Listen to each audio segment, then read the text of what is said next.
action movie intro music. This is the time that Steven Seagal, Ken Onion, and Kershaw Knives decided that it would be a good idea for Steven Seagal to design a knife. And you might ask yourself, well, how is it?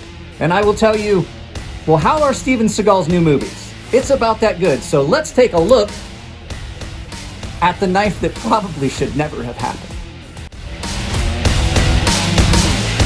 So here it is, guys, in all its glory. The Steven Seagal Kershaw Ken Onion collab, the 1680, made in Japan. It is done in what I could only expect to be the wheels from all of the Buick Regals that he wrecked in all of his movies where he played a cop of Italian or German or who knows at this point what his descent is based on what the movies are. It's done in aluminum scales with ray skin that look like they've been dyed with whatever brand of magic marker he's currently using on his hair.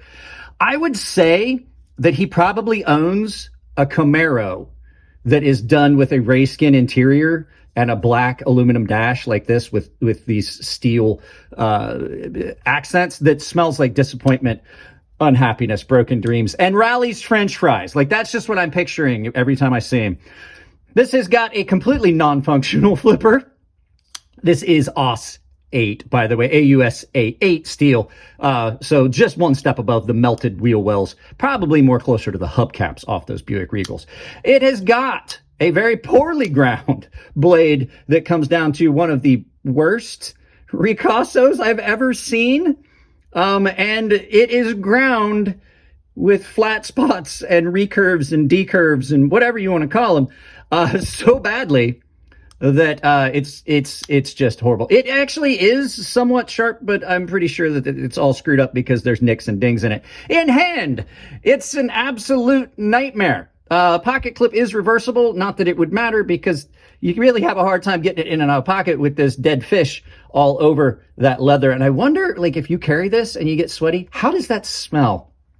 So these edges, when you put it in hand, you can feel it as your flesh marries up with that, are almost as sharp as the blade itself, which actually is pretty sharp, I do have to admit.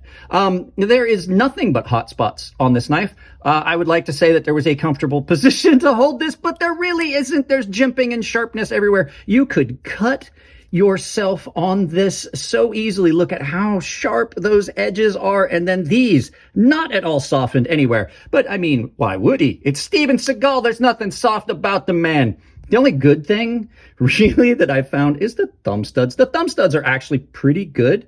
They stand off in a really good position. And it does have pretty smooth action, but you have to, like, be in some sort of martial arts flourish to even get this knife to deploy with the flipper tab, which not only is non-functional, it's way back here. Why is it all the way back here? Like, you really you've got to wrist flick the shit out of this. And all I can think of is that Harry Potter video, like, flick your wrist and flick the shit out of it.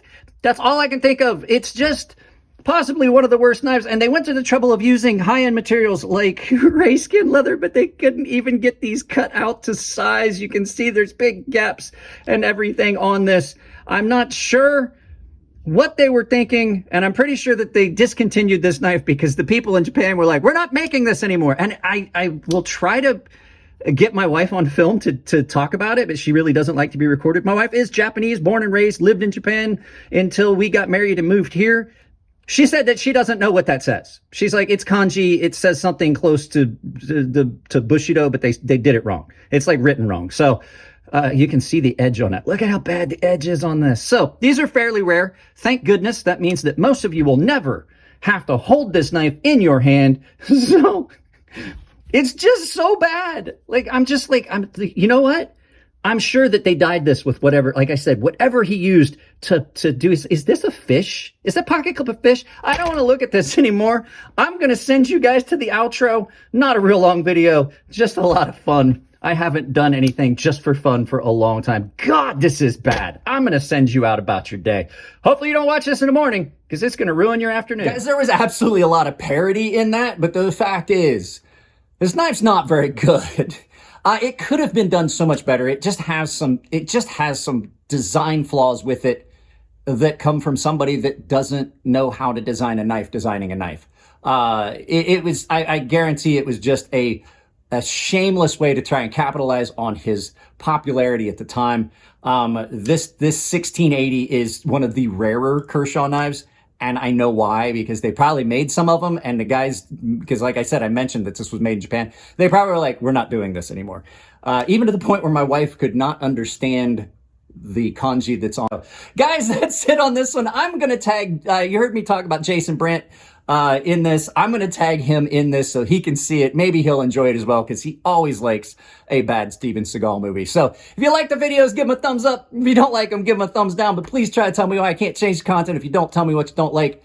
If you want to support the channel, I have got a bunch of ways, but mainly I guarantee I mentioned Coffee Brand Coffee in the video. Big supporter of the channel. They are my primary sponsor, but I also have Chumpered Trail, which is another sponsor, and they share the same coupon code Crazy Sharp, all one word, capital C, capital S, Crazy Sharp, saves you 5% at checkout. I also have Doll Strung Knives down below, big supporter of the channel, and I have an Amazon store that if you pin it to your browser and you use that every time to search items, I get credit for it. It doesn't cost you anything at checkout, just a little way to support the channel if you're already going to be buying stuff. I also have a membership. It's all tier-based. Everyone gets access to the Gilded server. Baseline and premium tier members are automatically entered into giveaways that I do on the Gilded server, and the premium guys have access to a sharpening tutorial series that's here on YouTube. That Gilded server is the best benefit I could have ever thought of. It's just like Discord. We have a blast in there, and we've built a community all across America, including some other countries, where everyone gets in there, has fun, and can communicate and just enjoy the fellowship of that community. Guys, that's it on this one. I love you all. Keep it clean in the comments section. If it's your birthday, happy birthday. And I'll see you in the next video.